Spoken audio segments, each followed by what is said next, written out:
AP సచివాలయంలో ఉదయం 11 గంటలకు సీఎం చంద్రబాబు అధ్యక్షతన కేబినెట్ భేటీ జరగనుంది.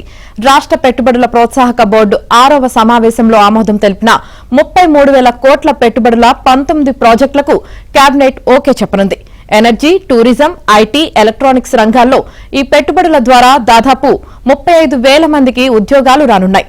అలాగే పోలవరం, బనకచెర్ల ప్రాజెక్టుకు పాలనాపరమైన అనుమతులకు గ్రీన్ సిగ్నల్ ఇవ్వనుంది.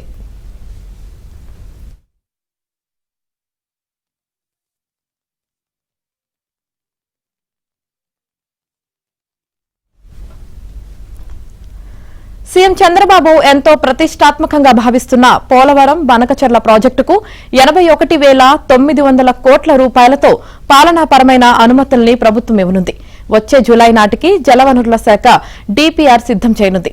సాధ్యమైనంత త్వరగా ప్రాజెక్టు పనుల్ని ప్రారంభించడానికి ప్రభుత్వం సిద్దమవుతుంది.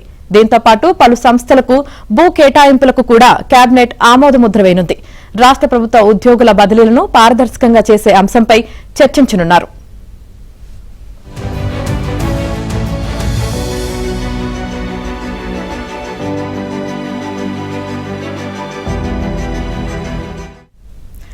మరోవైపు జూన్ 12 నాటికి ఏపీలో కూటమి సర్కార్ ఏర్పడి ఏడాది కాలం పూర్తి కానుంది.